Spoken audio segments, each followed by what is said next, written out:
Welcome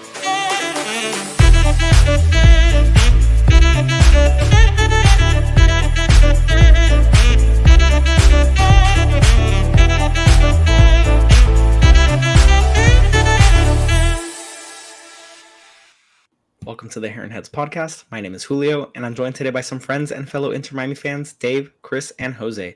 And on behalf of the guys, we want to thank you for joining us for episode 28 here on the Heron Heads podcast, your first stop for all things Inter Miami. On today's show, we will be discussing the shellacking that Inter Miami just took at the hands of Chicago Fire moments ago.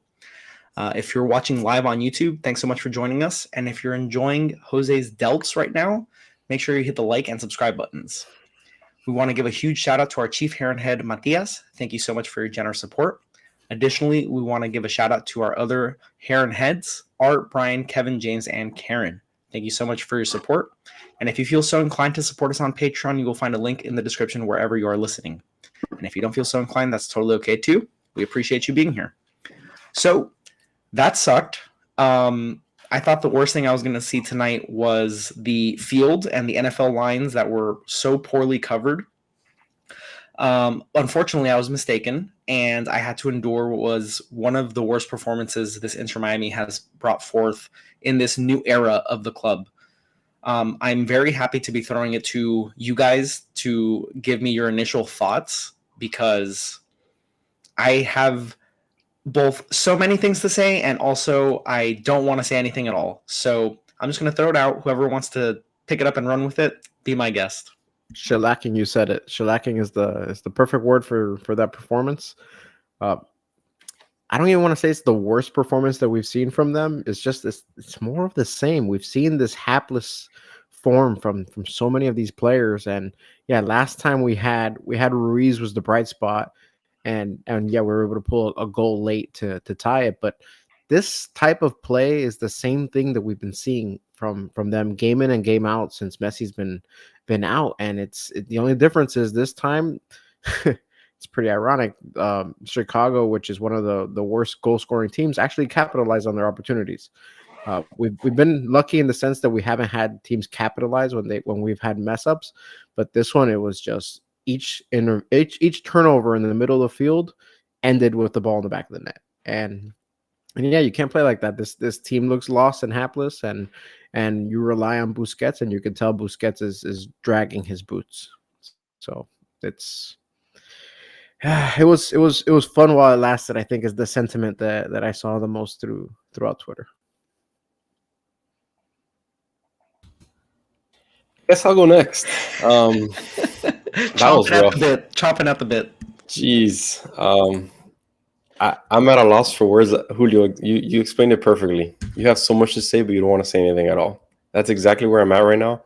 David, I have to disagree. This has to be the worst match that we have seen in the post-Messi era. Not even Atlanta's match was this bad, to tell you the truth. Atlanta, we could say maybe it was a little more expected. Atlanta is a top-tier team. This team, Chicago's not good. Chicago's not good. Shaqiri, who had scored 3 goals in the last 25 matches or something like that. 3 goals, yes. Scored 2. It's 3 goals in the last 25 matches, I think it was. Scored 2 goals on us today, and he looked like a world beater. And he's not. He hasn't been that in MLS. So it was a little bit of everything. We saw all kinds of bad today. We saw bad from our young guys. We saw bad from our defense that I feel like we haven't seen this type of bad in a long time. Noah Allen was a disgrace.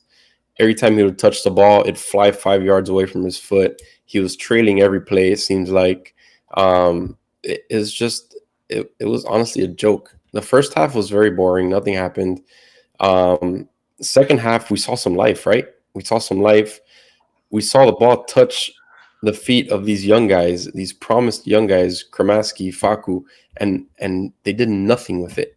They want to be these superstars. They want to be these great players on the pitch, and they did nothing with it. They shot the bed, plain and simple. Nothing else you could say about that. Martinez played okay. He had an okay match.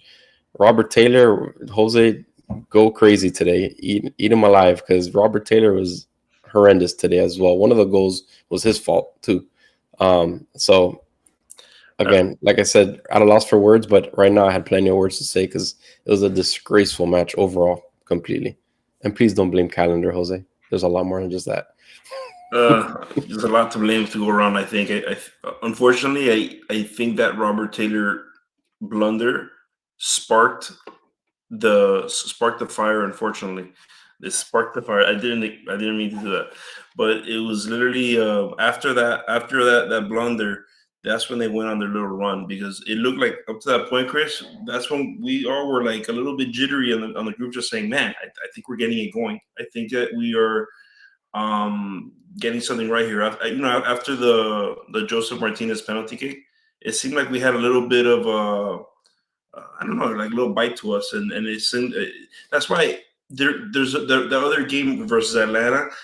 That seemed really much worse because I don't know if we ever had that at least, where we're like, hey, we got a chance here, and it wasn't just one chance; it was multiple chances that we had, just three or four like potential goals that we could have had.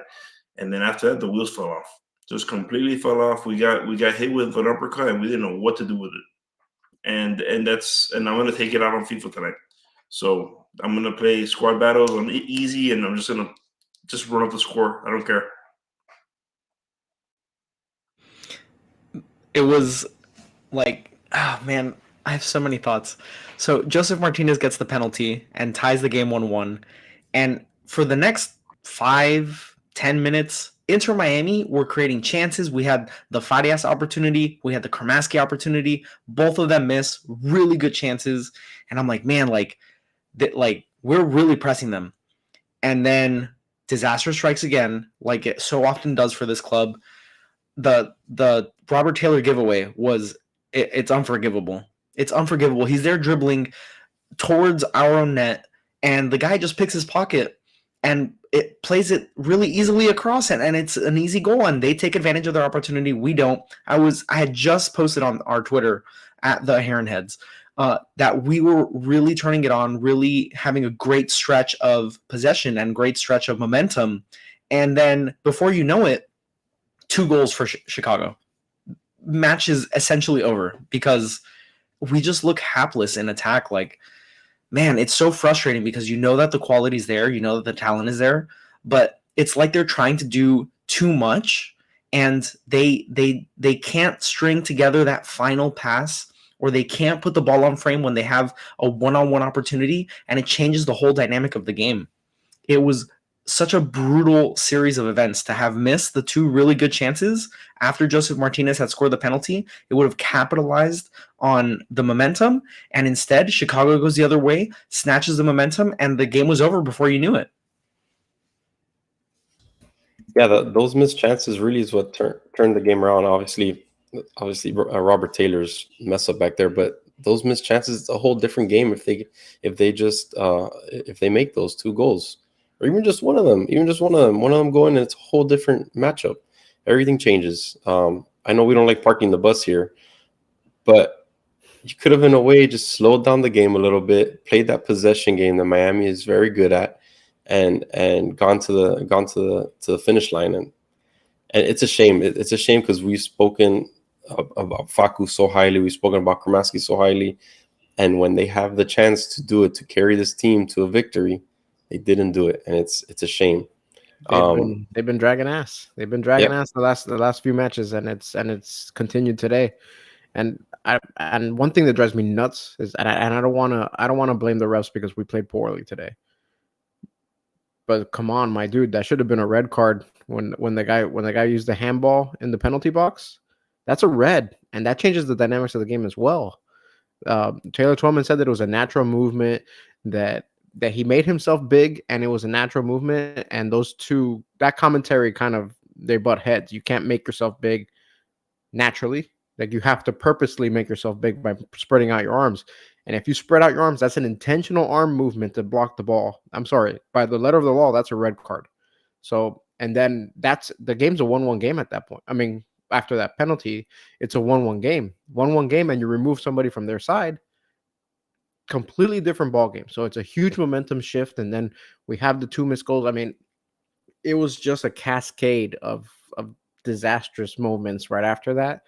and then we just didn't recover emotionally. I don't know what the composure status is on these guys, but they lacked it. They lacked it in that right after that moment. I don't know if all those things got into their heads and the wheels fell off, but yeah, they have to correct this. And like I said, this season's not a failure because they were able to capitalize when they had a full team.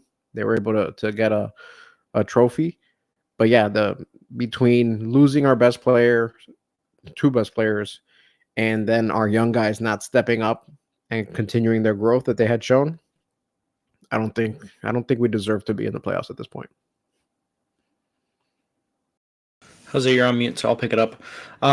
It's just so hard to watch because you get the false confidence when we see the Kansas City game, and it's like, okay, these guys can function and be okay at least in attack. We still had Jordi Alba at that point, and then it's just been really rough and really hard to.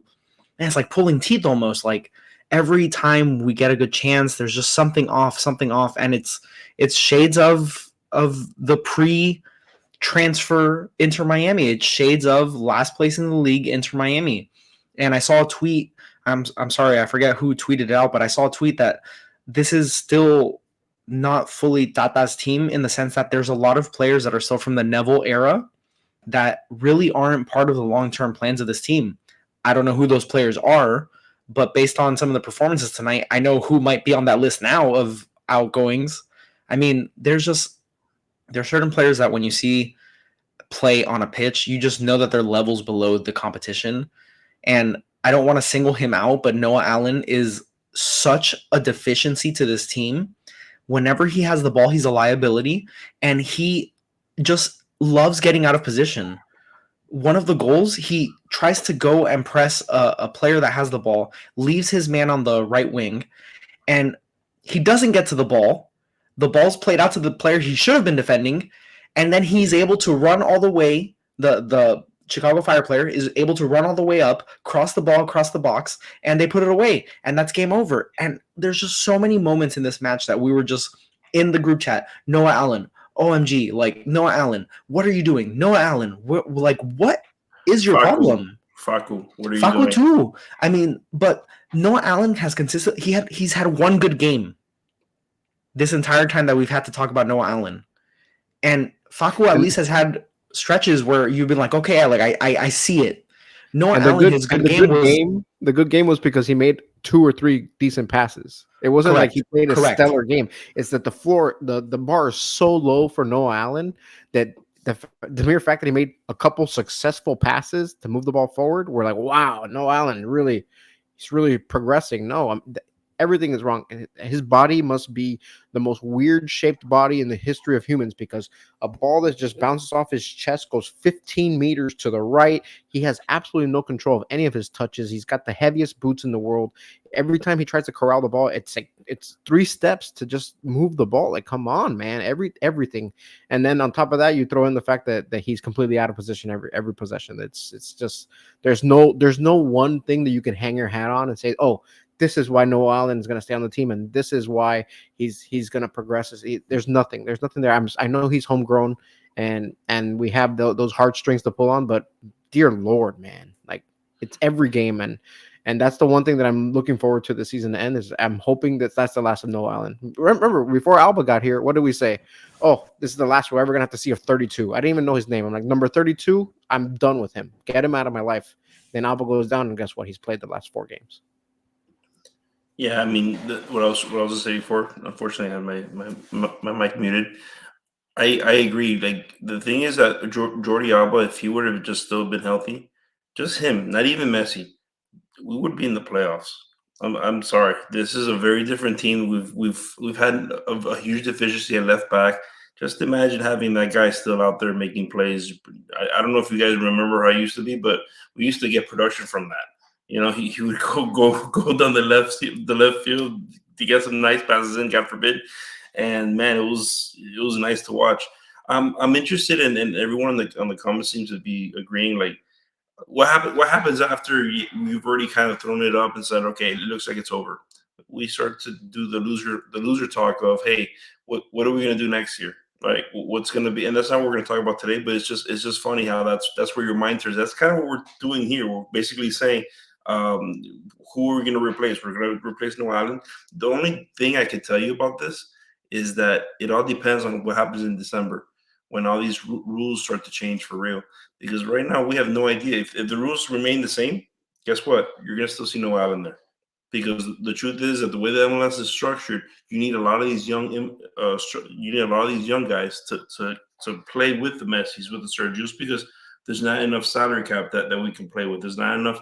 There's all these designated player rules that we have to go abide by. They're stupid, but we literally have to go abide by them, and unless they change the rules in MLS, which it seems like a lot of players are talking out about it. The scheduling is very rough for these players. That's why we look like a catastrophe today. We don't have any, and then now we're going to go into the international play. And we don't have a break. It's the only league in soccer that doesn't have an international break. It's ridiculous. And now not only are we happy with the constant traveling, we're also having to deal with now we have 12 players are going to be out in international play. This is not meant for us. This is not meant for us. And we're saying this now, right? Because it sucks. Because now we just saw our team get throttled. But it's true, you know. And what sucks is that look, and I was gonna tell you, we actually had 63 ball possession today. We did, but I don't know what happened. We did. We didn't finish. We didn't finish. We had control. Like what we got killed on was just the counters. The counters are wide open the whole game. But we had possession. We did the right thing. It's not even counters. It's you lose the ball midfield. That's not even a counter. That's just terrible possession. So yeah, we have this defensive possession. We're moving the ball around. Nobody has the guts to just take a damn shot. Like we're like you in halftime. Tata said it. He goes, we need to actually shoot. Guys have to push the ball forward because they're very complacent and they're waiting and they're waiting and they're waiting. And guess what? Messi's not there. Somebody has to shoot or create, do something. And this team doesn't have, for lack of a better term, they don't have the balls to do anything. We gave up 8 corners. Did you know 8 corners? And they were all in that sequence. It felt like. And yeah, for like 10, 15 minutes, we're just doing corner drills. Just them, we block it. That's all we're doing. And another, did you know that I thought was pretty crazy, which goes off of what you were saying, David? We had 26% of our dribbles completed, 26% compared to their 73%. Just constant, just giving up the ball. We couldn't do anything with it. We had the ball, and then every time we went ahead, lost the ball. It's rough.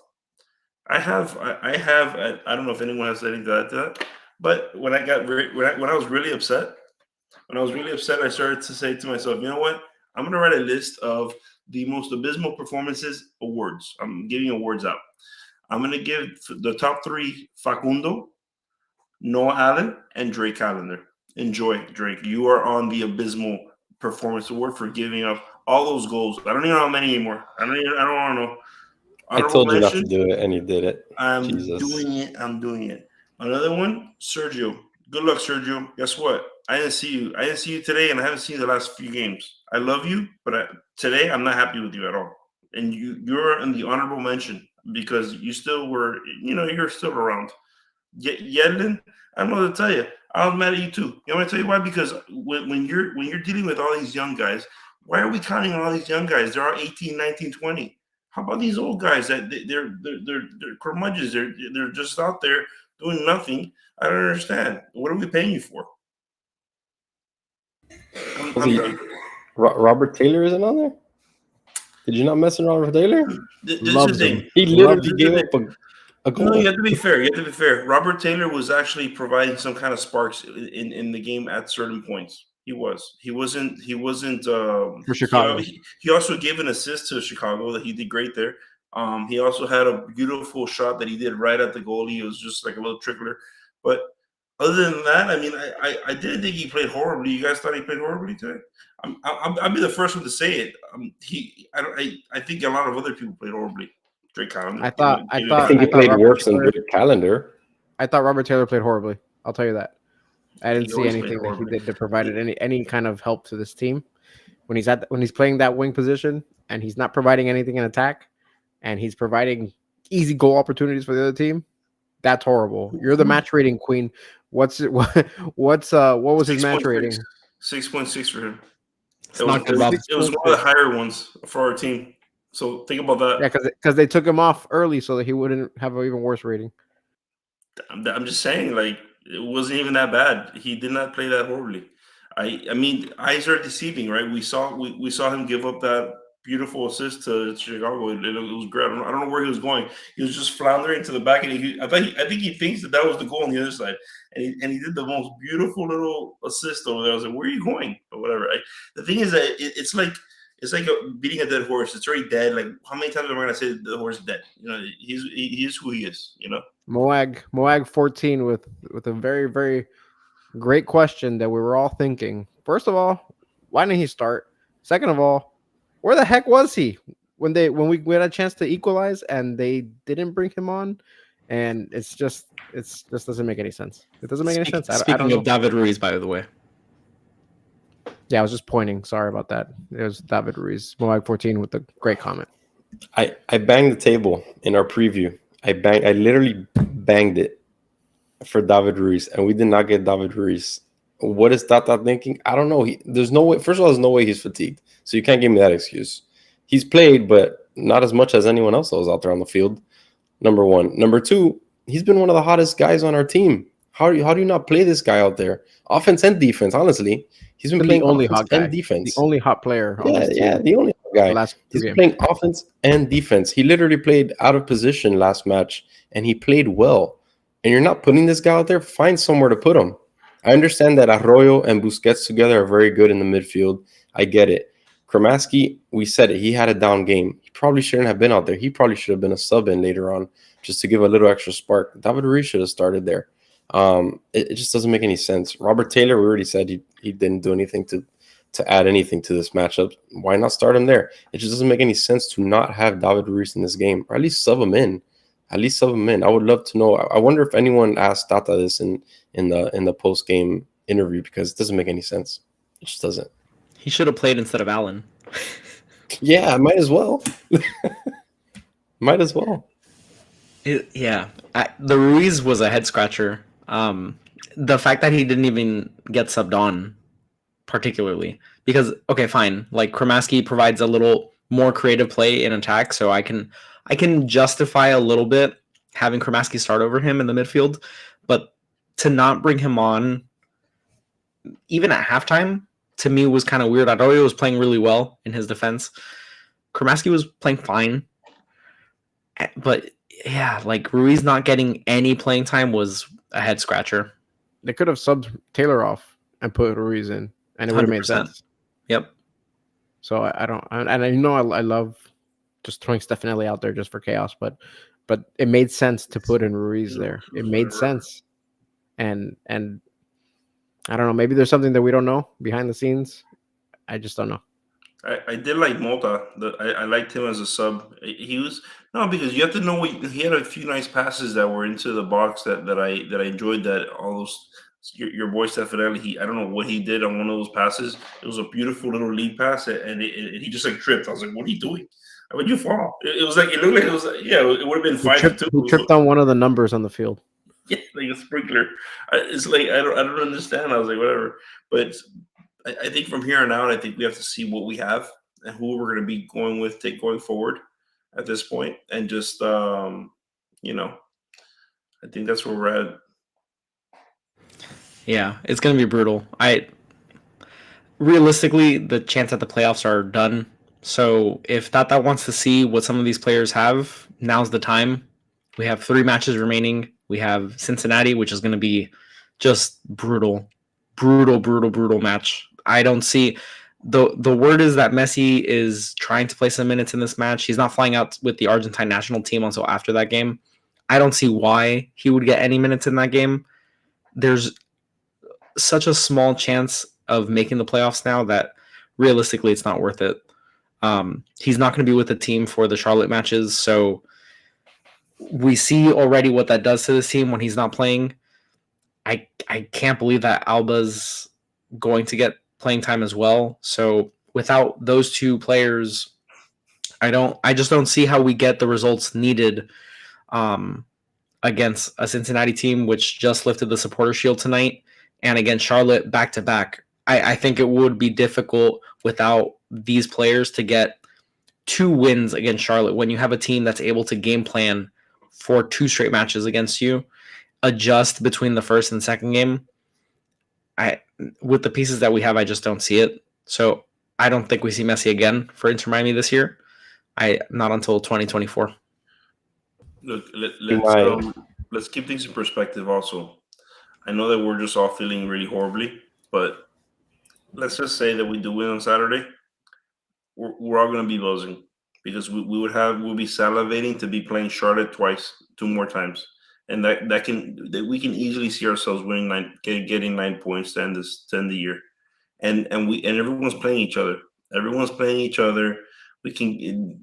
I don't know. There's a bunch of games that you and I did, Julio, when we did the playoff preview article.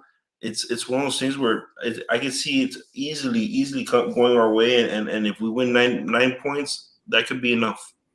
The way we played today, do you see us winning 9 points, getting 9 points if we play like we did today? David, if Messi hasn't played in a month. I'm not talking about Messi. Well, but I'm just saying, like, if we were just talking about Julio, say that perhaps he might be playing a few minutes, and we don't see why he would, but let's just say he does. One game against Cincinnati, which is the top team on the table. Did you see what they did today? Who? Cincinnati. They clinched. They held the supporter. They lifted the trophy for being the best regular season team is what they did. Even if it came in a bad result, it doesn't matter. Like, I get what you're saying. You're now. We are having to rely on other teams to have results go against them. Right. By way of losing to Chicago are 7 points ahead of us in the eighth spot. Montreal are 5 points ahead of us in the 9th spot, tied with New York City FC. New York City FC plays Chicago, and Chicago also plays against another team that they're favored against. Montreal plays Portland, who they're favored against already.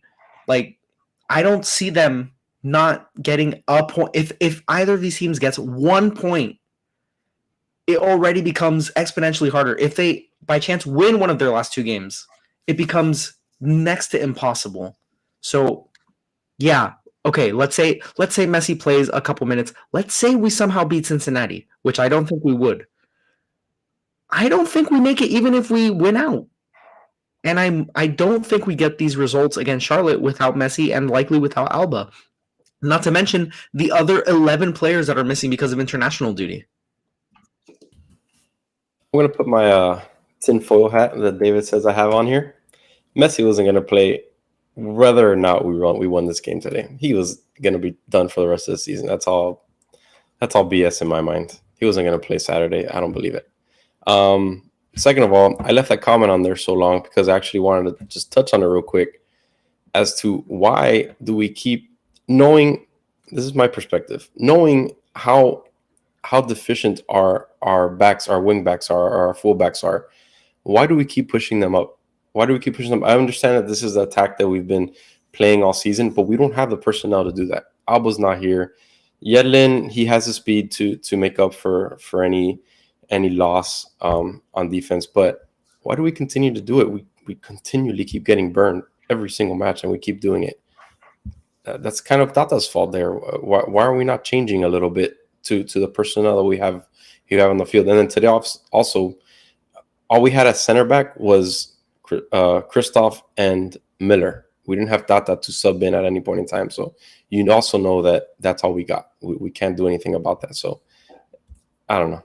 But we can't play high possession ball and have a line that sits way back, right? They have to press forward because we rely on them to facilitate the play to the other side.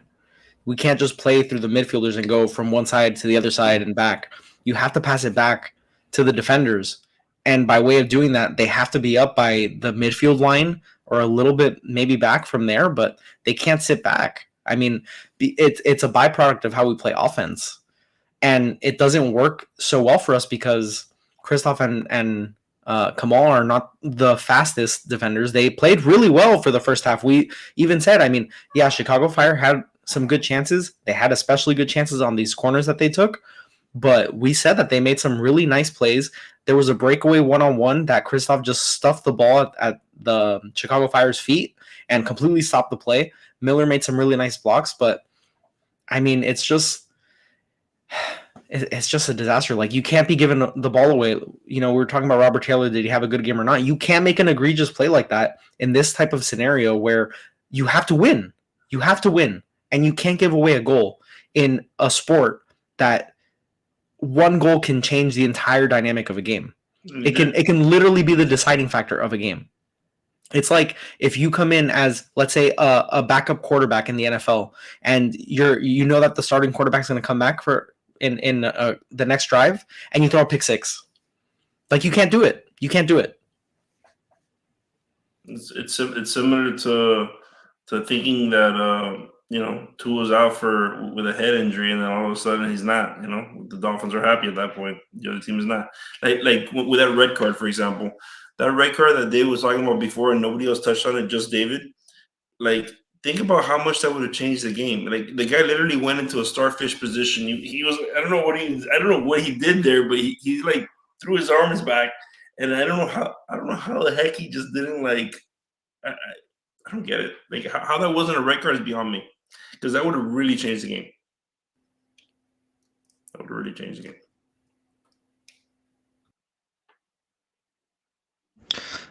changed the game, and at that point, you really wonder what Chicago would have done if it became a tie game, down a man. Do they just sit back and hope for a draw, or do they go after it the way they did at full strength and blow us out of the water? Like, you don't know, obviously, what would have happened. You don't know what changes they would have made to the team. But yeah, that was a huge pivotal moment of the game.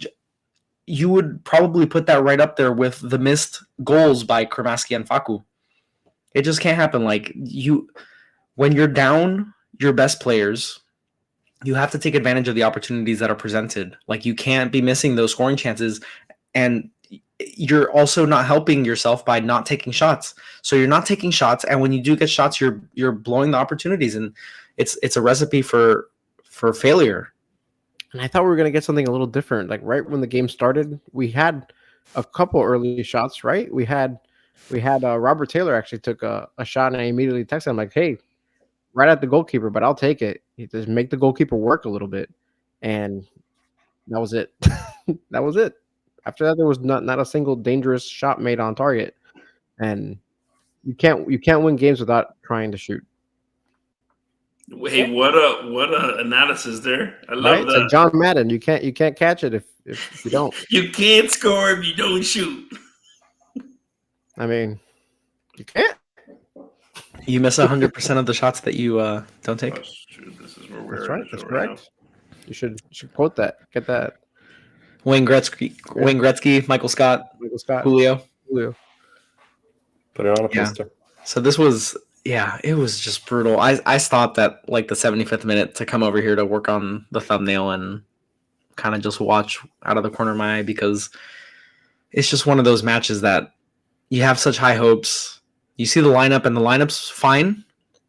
Once I saw the lineup, I was like, okay, we can get after this game with this lineup. We can cause issues. And then to have it play out the way it did was just so demoralizing. It was so deflating. I mean, it was just like, they scored the second one, and I was like, okay, it's not time to panic yet. Then they scored the third, and you're just like, I don't know how we're going to come back from that, because it was already the 70th minute, and we had already missed the chances that would have been the ones to catch us up. And then the fourth one was kind of just like, whatever, who cares at that point? So I'll no tell you champagne. what, I would have been pretty mad if Shaqiri got a hat trick before Messi. I would have been pretty mad. Brian, take me back to the Wild Golden Boot predictions. I like that. Campana unfortunately fell off immediately after I said that. But that coincided with Messi not playing. I blame you. all the young guys just they fell off. Yeah, They I all did. mean the weight of the responsibility without Messi was too much, and honestly, with the pieces that we were left with because of the injuries that happened, it's just this team is not good. Like this team is not good. Let's call a spade a spade. Yeah. This I was the think if worst it team was in the just league. Messi, if it was just Messi that had dropped off and Alba would have stayed on, I think it would have made a world of a difference. Because, like we said, we're built to have those wingers attack, and then just not having it's like the drop off from Alba to Noah Allen is just so bad. It's just so bad. It's the complete opposite player. It's just, the We thing is that sorry, Chris. The thing is that Alba is also a facilitator of plays. Like he is also a playmaker. So just like Messi is, but the thing is that with Messi, you're replacing him with obviously a severely lower level playmaker, but a playmaker nonetheless. When you go from Alba to Allen, it's a playmaker to just like a mannequin. A traffic cone.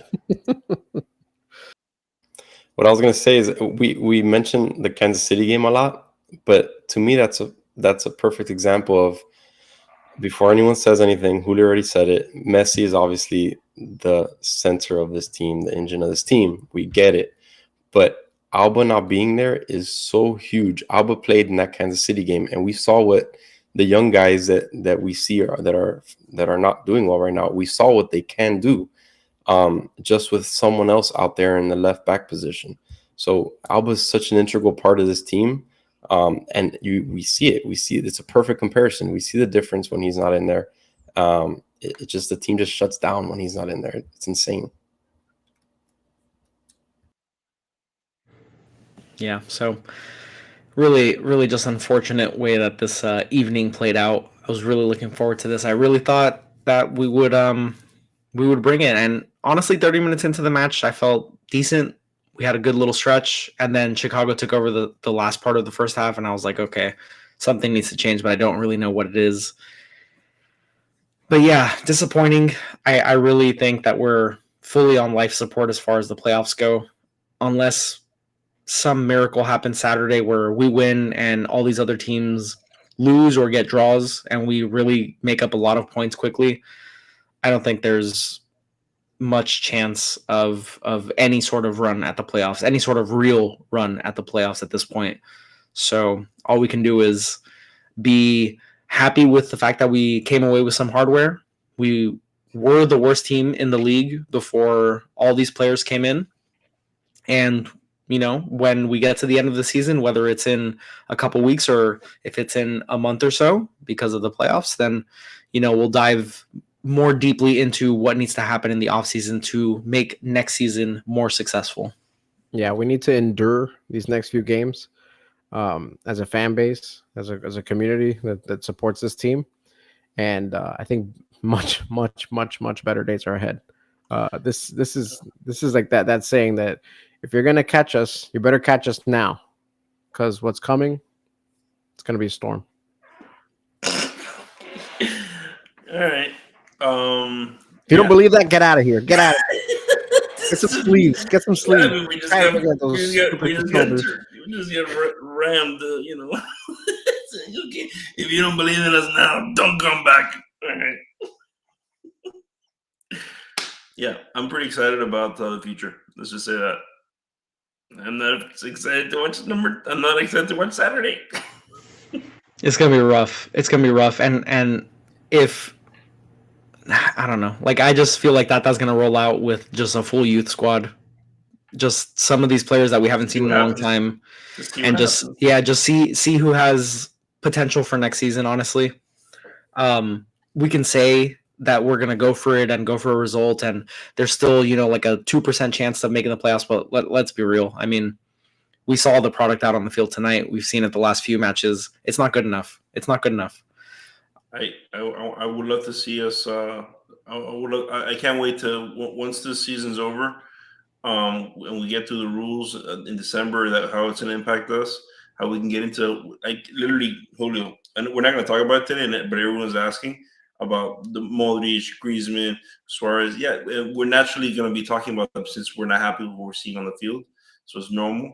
but that's naturally what we're going to be talking about soon. So you guys just stay tuned for that. And just we'll hang tight with you guys. No worries. Yeah, we'll still be here regardless of the results of these upcoming matches. We'll still be getting up the match previews. We'll still be doing our live reactions post-match. So we do appreciate everyone for coming out tonight after what was a really rough watch. Not how we wanted this night to play out at all, but I'm very appreciative for everyone tuning in. And we'll be back, I guess, tomorrow with our preview for the Cincinnati match. So quick turnaround again. No surprise, but thanks for tuning into the Heron Heads podcast, your first stop for all things Inter Miami, and we'll catch you on the next one.